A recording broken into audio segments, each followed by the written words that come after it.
రాధా మనోహర్ లాగా, ఇంకెవరున్నారు కదా, కరుణాకర్ సుగుణ లాగా, లలిత్ కుమార్ లాగా. ఇది కాదు దేవదేశం అంటే. ఇది మాత్రం కాదు, దేవుణ్ణి దూషించడం అంటే తెలుసా, దేవుని అథారిటీని లెక్క చేయకపోవడం. గాసిప్స్ అనేవి బాగానండి మొదటి అన్నదమ్ముల్లోనే ప్రారంభమైపోయాయి. వీళ్ళెవరై అంటే చర్చికి వచ్చారు, బలిపీఠానికి వచ్చారు, ఆరాధన చేస్తున్నారు, దేవునికి కానుకిస్తున్నారు. ఇంత మంచిగా ఉన్నవాడు కూడా గమనించండి, ఇంత మంచిగా ఉన్నవాడు కూడా ఎలాగైపోయాడంటే బాగా గమనించండి. ఒక వ్యక్తి మనకు నచ్చకపోతే వాడి మీద స్టోరీలు మనం క్రియేట్ చేస్తాం. నువ్వు చాలు నరకానికి పోవడం, నువ్వు ఏంట్లోకి దొంగతనానికి వెళ్ళాల్సిన అవసరం లేదు, నువ్వు ఎక్కడ విచారం చేయాల్సిన అవసరం లేదు, నువ్వు ఎవరిని కొట్టాల్సిన అవసరం లేదు, తిట్టాల్సిన అవసరం లేదు. ఈ యాటిట్యూడ్ చాలు జడ్జాగా నరకానికి పోతాం. ఎంత డేంజర్ అంటే ఫ్యామిలీని డిస్టర్బ్ చేస్తాయి, నెక్స్ట్ ఫ్రెండ్షిప్ని డిస్టర్బ్ చేస్తాయి, నెక్స్ట్ చర్చ్ యొక్క కల్చర్ని డిస్టర్బ్ చేస్తాయి, నెక్స్ట్ గాసిప్స్ ఎంత డేంజర్ అంటే ఒక మనిషిని బతుకుండగా మానసికంగా చెప్పండి చంపేస్తాయి. ఎవరు చెప్తారండి గాసిప్స్ అంటే? బాగా వినండి, ఎవరు చెప్తారండి గాసిప్స్ అంటే? మీకు ఆశ్చర్యపోయే మాట చెప్పనా, ఎవరు మచ్చరపడతారండి, ఎవరు గాసిప్ చెప్తారండి అంటే దేవుడి పిల్లలే చెప్తారు. గుర్తుపెట్టుకో. అలా ఎలా చెప్తారండి అంటే అలా చెబుతారు. అలా ఎలా చెప్తారంటే అక్కడ రాస్తున్నారు చూడండి, ఆ రోమపత్రిక రాస్తున్నప్పుడు మచ్చరం అనేది ఒక స్టార్ట్ అవుద్దట. ఆ మచ్చరం అనేది ఎందుకు స్టార్ట్ అవుద్దంటే వాళ్ళు దేవునికి మనసులో చోటు ఇయ్యనొల్లకపోయారు గనక చెప్పండి మచ్చరం స్టార్ట్ అవుతారు. ఎప్పుడైతే వాళ్ళు దేవునికి మనసులో చోటు ఇవ్వలేకపోయారో, చేయరాని కార్యములు చేయటకు దేవుడు వాళ్ళని భ్రష్ట మనసుకు అప్పగిస్తే మీరు గమనించండి, మచ్చరం అనగానే, అసూయ అనగానే, ఏర్స్ అనగానే ఈ యూనివర్స్లో ఫస్ట్ ఈవెంట్లో మనకు కనబడేది ఎవరు తెలుసా? కయ్యేని గాడు. నాడు తన కయ్యనికి ఈ పేర్లు పెట్టారని వ్యాఖ్యానకర్తలు. కయ్యన్ ఎవరో తెలుసా? కయ్యన్ ఎవరంటే చర్చ్ అనగానే మానకుండా వచ్చేవాడు కయ్యన్ అంటే. గుర్తుపెట్టుకోండి, కయ్యన్ అంటే ఎవరో తెలుసా? దేవునికి తాను సంపాదించిన దాంట్లో చెప్పండి కానుకలు ఇచ్చేవాడు కయ్యన్ అంటే. కయ్యన్ అంటే ఎవరని ఇంకా అడిగితే దేవుణ్ణి ఆరాధించే వర్షిప్ లీడర్ ఆయన. కయ్యన్ అంటే ఆరాధన చేస్తాడు, కయ్యన్ అంటే చర్చకు వస్తాడు, కయ్యన్ అంటే దేవుని బలిపీఠం దగ్గర నిలబడతాడు, కయ్యన్ అంటే దేవుని ఇష్టపడతాడు. ఇలాంటి కయ్యని ఎలా మారిపోయాడు అంటే గుర్తుపెట్టుకోండి, ఎదుటోడిని చంపేంత ఎత్తుకెదిగిపోయాడు. ఎలా అయిపోయాడు చెప్పండి? నేను అడుగుతున్నాను. అసూయ పడ్డాడు, ఏర్స్ పడ్డాడు, మచ్చర పడ్డాడు. వాళ్ళ తమ్ముడి మీద తప్పుడు మాటలు చెప్పడం స్టార్ట్ చేశాడు. మీ తమ్ముడు ఎక్కడున్నాడు అడిగితే ఏమన్నా చెప్పండి, అడిగేమైనా కావాలన్నా అన్నాడు. అంటే ఏంటి? ఆ మనిషి మాట వినడానికి కూడా చెప్పండి ఇష్టపడడం లేదు. బాగా వినండి, గాసిప్స్ అనేవి బాగా వినండి మొదటి అన్నదమ్ముల్లోనే ప్రారంభమైపోయాయి. వీళ్ళెవరై అంటే చర్చికి వచ్చారు, బలిపీఠానికి వచ్చారు, ఆరాధన చేస్తున్నారు, దేవునికి కానుకిస్తున్నారు. ఇంత మంచిగా ఉన్నవాడు కూడా గమనించండి, ఇంత మంచిగా ఉన్నవాడు కూడా ఎలాగైపోయాడంటే బాగా గమనించండి. ఒక వ్యక్తి మనకు నచ్చకపోతే వాడి మీద స్టోరీలు మనం క్రియేట్ చేస్తాం. వాడెవడో తెలియదు అన్నట్టు మాట్లాడతాం, వాడి గురించి మాకు లెక్క లేదన్నట్టు మాట్లాడతాం. ఆడుంటే ఏంటి చెప్పండి, పోతే ఏంటి అన్నట్టు మాట్లాడతాం. ఈ లక్షణాలన్నీ ఎవరో తెలిసిన కయ్యని గాడు. అబద్ధాలాడి ఎదుటి వ్యక్తుల మీద దొంగ మాటలు మాట్లాడితే నరకానికి పోతామన్నది ఎంత ఇంపార్టెంట్ విషయమో, భూమి మీద ఉండగానే నాశనం అయిపోతామనడానికి గుర్తుల్లో గుర్తేంటి చెప్పిన ఈ లక్షణాలన్నీ మనకు కనబడతాయి. మనం భక్తి పరులమో కాదు ఎక్కడ కనబడుతుంది అంటే దేవుడు చెప్తున్నాడు నీ టంగ చెబుతుందంట. గుర్తుపెట్టుకో, దేవుళ్ళో ఉన్నావా దెయ్యంలో ఉన్నావా నీకు ఎట్లా తెలుస్తుందంటే ఈ లక్షణాలన్నీ నీలో కనబడతాయంట. వాళ్ళు ఏం చేస్తారంట? కొండగాండ్రులు, అపవాదకులు. ఇక్కడ పదం చూడండి, దేవదోషులు. దేవదోషులు అంటే ఏంటండి? అడుగుతున్నాను, దేవదోషకులు అంటే ఏంటి చెప్పాలి. దేవుని దూషించడం అనుకుంటున్నాను. అడుగుతున్నాను, ఇక్కడ అందరం కూర్చున్నాం, ఎవరో ఒకరి మీద మనం గాసిప్ పుట్టించలేదా? ఏదో ఒక రోజు మాట్లాడలేదు చెప్పండి, ఏదో ఒక రోజు మాట్లాడమా? మనకు నచ్చినోడి కోసం ఒక మాట ఇంకో మాట చెప్తాను చెప్పమా? మనం ఎంత గాసిప్స్ మాట్లాడుకున్నా మనం చర్చకు వస్తున్నామో రావట్లేదు చెప్పం. బైబిల్ చదువుతున్నాం లేదా, ప్రార్థన చేస్తున్నాం లేదా, అన్నీ బాగానే చేస్తున్నాం. మీరు గమనించండి, మనం దేవుడిని ఏమన్నా ద్వేషిస్తామా? ద్వేషించంగా. దేవుని ద్వేషించడం అంటే రాధా మనోహర్ లాగా, ఇంకెవరున్నారు కదా, కరుణాకర్ సుగుణ లాగా, లలిత్ కుమార్ లాగా. ఇది కాదు దేవదేశం అంటే. ఇది మాత్రం కాదు, దేవుడిని దూషించడం అంటే తెలుసా, దేవుని అథారిటీని లెక్క చేయకపోవడం. దేవుడు ఏదైతే చెప్పాడో, నిన్ను వలే నీ పొరుగు వాడిని ప్రేమించరా, నిన్ను వలే నీ ఎదుటి వాడిని గౌరవించరా, నీ కుటుంబాన్ని ఎలా గౌరవంగా చూడాలనుకున్నా ఎదుటి కుటుంబాన్ని కూడా అలాగే గౌరవంగా చూడరా అని దేవుడు ఏ ఆజ్ఞ అయితే పెట్టాడో నువ్వు అలాగే పెట్టు. మేము పాటించడం అనే ఆ రెక్లెస్ యాటిట్యూడ్ ఉంది చూసారా, అది దేవుణ్ణి ద్వేషించడం. దేవుని ద్వేషించడం దేవుడిని తిట్టడం కాదు, దేవుడికి వ్యతిరేకంగా మాట్లాడడం కాదు, దేవుడు ఆజ్ఞలు పాటించకపోవడం కూడా ఏంటి చెప్పండి, దేవదూషణ. దేవుణ్ణి ద్వేషించడం. ఎలా ద్వేషించడం అంటే దేవుడు అన్నాడు, మీరు నన్ను ప్రేమించండి ఎడలా చెప్పండి నా ఆజ్ఞలు గైకుంటా. నా ఆజ్ఞలు ఏంటి? నేను ఎంత గౌరవిస్తున్నానో నువ్వు కూడా ఎదురు వ్యక్తిని చెప్పండి అంతే గౌరవించు. నీ కుటుంబం యొక్క పరువును ఎంత కాపాడుకుంటావో ఇతరుల కుటుంబాల పరువును కూడా అంతే కాపాడాలని గౌరవించు. నిన్ను వలే చెప్పండి నీ పొరుగు వాడిని ప్రేమించు. ఇది మనకు ఆజ్ఞలుగా బైబిల్ ఉన్నా ఇవి మనం పాటిస్తామా? మన గౌరవానికి ఏమన్నా భంగం కలిగితే మనకు రాత్రి నిద్ర లేకుండా తెల్లారి వరకు ఆడుతూ గొడవాడేస్తాం, కానీ ఎదుటివాడు గౌరవం తీసేసి మాత్రం గుర్రు పెట్టుకుని నిద్రపోతాం పామని చెప్పండి. ఇది దేవుడిని ద్వేషించడం గుర్తుపెట్టుకోండి. దేవుడు అంటున్నాడు అక్కడ రాస్తూ హింసకులు అన్నాడు. మరో పదం నేను కొన్ని పదాలు రేట్ చేస్తున్నాను. హింసకులు అంటే బాగా వినండి. హింసకులు అంటే కత్తులు కటారాలు ఈ పట్టుకుని తిరిగే వాళ్ళని కాదు. హింసకులు అంటే తెలుసా? బాగా వినండి, మీకు ప్రాక్టికల్ విషయం చెప్తాను. దీన్నే ఇన్సులెంట్ అనే వర్డ్ నుంచి కొన్ని వివరణలు ఉన్నాయి. హింసకులు అనే పదానికి వివరణ ఏమని రాసుకొచ్చారంటే, ఎవరైనా ఒక వ్యక్తి నీ మాట వినకపోతే అప్పుడు నీలోంచి వచ్చే ఒక నేచర్ ఉంటుంది చూసావా, అది హింస. ఇప్పుడు బాగా వినండి, ఎవరో ఉన్నారు నా మాట వినలేదు, నేను చెప్పిందల్లా చేయట్లేదు, అప్పుడు ఆడి మీద నాకేమంతా చెప్పండి, కోపం వస్తుంది. ఆ కోపంతో నేను ఏం చేస్తాను చెప్పండి, వాడు హింస స్టార్ట్ చేస్తాను ఆడి మీద. హింసకులంటే ఏంటి? చెంపల మీద కొట్టడం, మొఖాల మీద దూయడం కాదు, వాడిని టార్చర్ పెట్టడానికి ప్లాన్ చేస్తాను. ఎందుకు నేను టార్చర్ పెట్టడానికి ప్లాన్ చేస్తానంటే వాడు నా మాట వినలేదు. ఎప్పుడైతే వీడు నా మాట వినలేదో నేను ఏం కోరుకుంటానంటే, ఈ నా మాట వినలేదు కనుక వీడికి ఏదో ఒక చెప్పండి నష్టం జరగదు.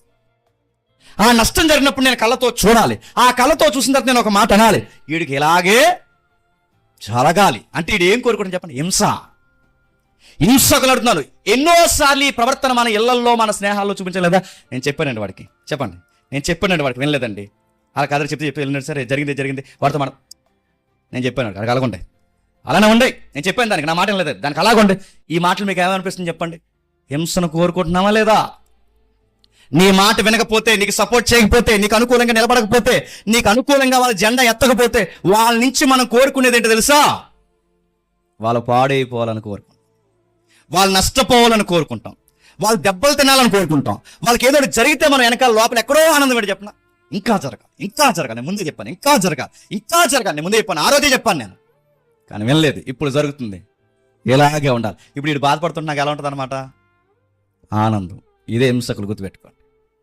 ఇలాంటి లక్షణాలు నడుతున్నాను. ఎవరినో చూడకండి. మన మాట విన్న వాళ్ళకి నష్టాలు జరిగిపోవాలి. మన మాట విన్న వారికి ఏదైనా దుర్వార్త అంటే ఏదో ఒక నష్టం జరిగిందని ఒక దుర్వార్త మనకు కనబడితే ఆ రోజు మనకి కడుపు ఎంత చల్లగా ఉంటుంది. మనకి జరిగిందా, పోయారంటగా ఇద్దరు ఇంట్లో అంటామా, పోయారంట, యాక్సిడెంట్ అయిందంట, చెయ్యి ఇరిగిపోయిందంటగా, ఇరిగిపోయి. ఇవన్నీ ఎలా ఉంటాయి చెప్పిన? వాళ్ళ రక్తం కారిపోవాలి, అవసరమైతే వాళ్ళ ప్రాణాలు పోవాలి. ఎందుకు ఎలా మాట్లాడతారంటే కేవలం ఒకటి నోట్ చేసుకోండి, వాళ్ళ మాట వినకపోతే చెప్పండి, వాళ్ళ మాట వింటే ప్రేమిస్తారు, వాళ్ళ మాట వినకపోతే హింస స్టార్ట్ చేస్తారు. నీతో మాటల చేత హింస స్టార్ట్ చేస్తారు, చేతల చేత హింస స్టార్ట్ చేస్తారు. ఏ విధంగానే సరే నేను డీగ్రేడ్ చేయడానికి వాళ్ళు రెడీ అయిపోతారు. దీన్ని హింసకులు అన్నాడు. ఎందుకు చెప్తున్నాడు? ఈ లక్షణాలు మీకు అర్థమవుతాయి. మరో 11 ఆ పదాలు అక్కడ ఎతకండి. అహంకారులు ఎవరంట? అహంకారులు అంటే ఎవరండి? అహంకారులు అంటే బాగా వినండి. అహంకారులు అంటే పైబట్టి నింపేస్తారు, మెల్లో దళసర చైన్ వేసుకుంటారు, ముదురు మీసాలు ఉంటాయి. ఆ స్టైల్ ఊహించుకోకండి. అహంకారులు అంటే ఏంటంటే ఇప్పుడు కనబడతారు చూడండి. అహంకారులు అంటే దేవుడు నీకు ఏదో గిఫ్ట్ ఇచ్చాడు అనుకోండి. ఎగ్జాంపుల్, మనం చర్చ్ వాతావరణంలో ఉన్నాం కనుక నేను బాగా పాట పాడుతున్నాను అనుకోండి, బాగా వినండి, నేను బాగా పాటలు పాడుతున్నాను అనుకోండి, సేమ్ పాట సుధాకర్ లేక్స్ పాడాడు అనుకోండి, ఎక్కడో పదం సరిగా పాడలేదు అనుకోండి, నేను వెనకాల ఒక ఎదబిల్డ పెడతాను, ఏంటి ఇలా పెట్టుకుని అని నవ్వుతాను అనమాట. ఎందుకు? వీడికి పాడడం రావట్లేదు చెప్పండి, నేనే బాగా పాడుతున్నాను, నాలాగే ఇంకెవడో చెప్పండి. దీన్ని అహంకారం అంటారు, గుర్తుపెట్టు. ఎదుటోళ్ళు పాటలు పాడితే నవ్వే వాళ్ళు చర్చిల్లో ఉంటారంటే మీరు నమ్మగలరా? ఉన్నారు లేదా? అలా లేదో దేవుడిని ఆరాధన చేద్దాం వచ్చి పాడితే వీళ్ళ పెద్ద లతా మంగేశ్వరికి తమ్ముళ్ళలాగా చెల్లిలాగా ఇక నిలబడిన వాళ్ళందరూ పేర్లు పెడతారు. బెటరు అడుగుతున్నాను. అహంకారం అంటే చెప్పిన దేవుడు మనకి ఏదో గిఫ్ట్ ఇస్తాడు. నాకు స్వరం ఇవ్వచ్చు, సువార్త ఇవ్వచ్చు, పేద ఇవ్వచ్చు, లేదా నాకు లాంగ్వేజ్ మాట్లాడే స్పష్టమైన వర్డ్స్ ఇవ్వచ్చు, ఏదో ఒక వరం నాకు ఇస్తాడు. కానీ నాకున్న దాన్ని లేనోడు దాంట్లో చూస్తున్నానండి. నాకంత బాగా వాడు చెప్పకపోతే వాడిని ఎటకారం చేస్తానే, అది అహంకారం. వీళ్ళందరూ ఎవరండి అంటే దేవుని పిల్లలే, దేవుని నమ్ముకున్న వాళ్ళే. నేను పాడిన పాట మీరు ఒకరు సరిగ్గా పాడకపోతే ఎటకారం చేస్తాను, వాళ్ళు సరిగ్గా మాట్లాడకపోతే ఎటకారం చేస్తాను. మరో ఎగ్జాంపుల్ చెప్తానండి. ఏదో ఒక లాంగ్వేజ్ మాట్లాడడం, హిందీ కానీ ఇంగ్లీష్ కానీ ఏదో వచ్చింది అనుకోండి, ఆ మాట్లాడుతున్నప్పుడు సుధాకర్ ఇక్కడ నిలబడి మెసేజ్ మాట్లాడుతున్నాడు. సురేష్ గారికి ఇంగ్లీష్ వచ్చు, సుధాకర్ రాదు. నిజంగా ఆయన ఇంగ్లీష్ మాస్టర్లు అండి, వదిలేండి, కానీ ఎగ్జాంపుల్ చెప్తున్నా. అక్కడ నేను సురేష్ గారు ఉన్నాడు, ఇది ఏదో తప్పు మాట్లాడాడు. వెంటనే సురేష్ గారు అక్కడి నుంచి ఏం చేస్తాడు చెప్పండి, ఒక నవ్వు నవ్వుతాడు. దీన్నే అహంకారం అంటారు, గుర్తుపెట్టుకోండి. ఆడికి పలకడం రాకపోతే పక్కకి వెళ్ళి నువ్వు చేయాల్సిన పని చెప్పిన, ఆ వర్డ్ ఇలా కాదు, ఇది ఇలా మాట్లాడాలి, పబ్లిక్లో మళ్ళీ అర్థం చేసుకోవాలని ఉంటారని చెప్పడం దేవుని పిల్లల లక్షణం. కానీ పక్కోని గోకు నవ్వుతున్నావు చూసావా, నీకు వచ్చింది వాడికి రాలేదని పాయింట్ అవుట్ చేస్తున్నావే, చెప్పండి, అహంకారం. ఇవన్నీ దేవునికి ఎగనెస్ట్గా ఉంటాయంటే ఉంటాయి. ఇవి చాలు నరకానికి పోవడానికి. నువ్వు ఏ ఇంట్లోకి దొంగతనానికి వెళ్ళాల్సిన అవసరం లేదు, నువ్వు ఎక్కడ వ్యభిచారం చేయాల్సిన అవసరం లేదు, నువ్వు ఎవరిని కొట్టాల్సిన అవసరం లేదు, తిట్టాల్సిన అవసరం. ఈ యాటిట్యూడ్ చాలు, జడ్జాగా నరకానికి పోతావు. ఇది రాసి పెట్టుకోండి, జడ్జాగా చెప్తున్నా, జడ్జాగా నరకానికి పోతావు. నేను బాగా చదివేశాను అనుకోండి, బిఏ ఏదో ఎల్ఎల్బి ఏదో గ్రూప్స్లో నేను ప్రిపేర్ అయిపోయాను అనుకోండి, నేను బాగా చదివిన తర్వాత చదువులు ఏదో పేర్లు పెట్టుకుంటూ తిరగకూడదు, గుర్తుపెట్టుకోండి. అహంకారం అంటే ఏంటి నడుతాను, రొమ్ములిసి నడవడమే కాదు, నాకున్నది ఎదుటోళ్ళకి లేకపోతే దాన్ని బయటికి వాళ్ళని తక్కువ చేసి మాట్లాడుతాను చూసారా, ఇది అహంకారం, ఇది పాపమే. నా చదువుని బట్టి ఇతరులకు చదువు లేని ఎటకారం చేసిన, నా భాషను బట్టి ఇతరుల భాషను ఎటకారం చేసిన, నా పదాలను బట్టి ఇతరుల పదాలు పలకరాకపోతే ఎటకారం చేసిన, నాకున్న వర్ణాన్ని బట్టి ఇతరుడికి లేకపోతే నేను ఎటకారం చేసిన, నేను బాగా పాడుతున్నప్పుడు ఇతరుల పాడలేనందుకు వాళ్ళ పాటని ఎటకారం, ఏదైనా వాళ్ళ డ్రెస్ కానీ, మాటలు కానీ, వారి ఏది కానీ, వాళ్ళ రంగు కానీ, ఏది నువ్వు నీకున్న దాన్ని ఎదుటోడికి లేదని చూపించి ఎటకారం చేశావో, నువ్వు ఏ కేటగిరీలోకి వస్తావు తెలుసా, అహంకారుల కేటగిరీలోకి వస్తారు. ఈ అహంకారాన్ని దేవుడు ఏం చేస్తాడు తెలుసా, బైబిల్లో ఉంది, మీరు ఇంటికి వెళ్ళి చదవండి. అహంకారులను దేవుడు ఎదురిస్తాడంట. నీకుందని వాళ్ళ మీదకి నువ్వు కాళ్ళు ఎగరేస్తే నీ మీదకి ఎవరు కాళ్ళు ఎగరేస్తారు చెప్పనా, నువ్వు వాళ్ళని పాయింట్అవుట్ చేస్తారు. అబ్బాయి నేను నిన్ను పాయింట్అవుట్ చేసే రోజులు నీకు లెక్కెట్టేస్తాను, రెడీగా ఉండరా అబ్బాయి అని చెప్తాడంట. అహంకారులు బాగానండి, ఎవరైతే మనకు హింసకులు, మన మాట వినకపోతే బాధపడతాం. అహంకారులు మనకున్నది ఏదన్నా ఉంటే ఆ వరాన్ని బట్టి ఎదుటోళ్ళని ఏం చేస్తాను చెప్పండి, ఎటకారం చేస్తాం. దయచేసి ఎప్పుడు అడుగుతాను, దేవుడు మనకి ఏదో వరం ఇస్తాడు, నాకు బోధించే వరం ఇచ్చాడా, బోధించి ఇంకా నాలాంటి తమ్ముళ్ళు అన్నలు ఎవరైతే బోధిస్తున్నారో వాళ్ళ మెసేజ్లు నేను ఎటకారం చేయకూడదు, గుర్తుపెట్టుకోండి. అప్పుడప్పుడు చేసాం మేము, నాకు ఈ లెసన్స్ ప్రిపేర్ అవుతున్నట్టు నాకు భయం వేసింది, దేవా ఎవరిని చదువుతున్నా నాకు భయం వేసింది, నేను ఎప్పుడు ఏమన్నా నాకైతే గుర్తులేదు, కానీ నేను ఏ మెసేజ్ అన్నా కనుక నేను పాయింట్అవుట్ చేస్తుంటే నన్ను క్షమించు ప్రభువా. ఒక స్పీకర్గా నేను ఒప్పుకోవాలి, ఒక బోధకుడిగా నేను ఒప్పుకోవాలి. ఒక పాట పాడుతుంటే నేను బాగా పాట పాడిన తర్వాత ఇంకెవరు నాలాగా పాడలేదని ఆడదు కానీ మగాడు కానీ అనుకున్నాడో, నువ్వు అహంకారంతో నడుస్తున్నావు, గుర్తుపెట్టుకో. నీకు ఇంగ్లీష్ బాగా వచ్చిన ఇతరులకు ఇంగ్లీష్ రాదని నువ్వు మాట్లాడడం ప్రారంభించావో, నీకు వచ్చిన లాంగ్వేజ్ని బట్టి ఇతరులను బాధ పెడుతున్నావు, మర్చిపోకు.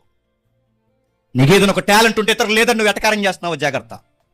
నీకు ఏదైనా రంగైనా అందమైన ఏదైనా దేవుడు చెప్తున్నాడు, జాగ్రత్త జాగ్రత్త జాగ్రత్త. అహంకారులు దేవుని దృష్టికి చెప్పండి నీతిమంతులు కారు. అదే అహంకారులు దేవుని దృష్టికి నచ్చరు, అహంకారులు గర్విష్ఠులు. దేవుడు ఏం చేశాడు చెప్పిన, అహంకారంతో ఉన్న రాజుని సింహాసనం దించేశాడు, అహంకారంతో రెచ్చిపోయిన వారిని తీసుకెళ్లి సమాధి చేశాడు, గర్విష్ఠుని దేవుడు నేలకులో వంచి మట్టి కలిపేశాడు. మరో మాట చెప్పిన, అహంకారం అన్న గర్వం అన్న ఈక్వల్ వర్డ్స్, పర్యాయ పదాలు ఉంటాయి. నాశనానికి ముందు ఏమి నడుస్తుంది తెలుసా, ఆ పదం చెప్పండి, అహంకారం నడుస్తుంది. నాకుంది ఉందే ఉందే ఉందే నాకే ఉందనుకుంటే కోరి తెచ్చుకుంటున్న పనిష్మెంట్ గుర్తుపెట్టుకో. ఒకరు మాట్లాడుతున్నప్పుడు నవ్వొద్దు, నీకు మంచి భాష ఉందని నవ్వొద్దు. ఒకరు బట్టలు తినంగా వేసుకోలేనప్పుడు నవ్వొద్దు, నీలాంటి బట్టలు వాళ్ళకి లేవు, వాళ్ళ పేదరికంలో ఉన్నారు. ఒకరు నీకన్నా తెల్లగా లేనప్పుడు నవ్వొద్దు, దేవుడు నీకు మంచి రంగు ఇచ్చాడు, నీ రంగుని బట్టి ఇతరులను పాయింట్అవుట్ చేయొద్దు. ఒకరు నీలాగా స్టైల్గా పోజుగా మంచి వర్డ్స్ మాట్లాడలేకపోవచ్చు, కానీ వాళ్ళ పదాలని చెప్పుకుని నువ్వు గోక్కుని నవ్వుకునే ప్రయత్నం చేయదు. ఎందుకంటే మీరు ఇలా నవ్వుకుంటున్నారన్న సంగతి వాడు తెలిస్తే, వాడెళ్ళి బాధపడితే, నా పదాలను బట్టి వాళ్ళు నవ్వుకుంటున్నారని తెలిస్తే వాడెళ్ళి, దేవా నాకు మాట్లాడడం రావట్లేదు ప్రభా, నా సహోదరులు నవ్వుకుంటున్నారు, నాకు మాట్లాడే జ్ఞానం ఇవ్వు ప్రభు అంటే, జ్ఞానం ఇస్తానన్న దేవుడే నిన్ను చూసి ఎవరు నవ్వరు వాళ్ళ సంగతి కూడా చెప్పండి నేను చూస్తానని ఖచ్చితంగా లెక్కల్లోకి తీసుకుంటాడు.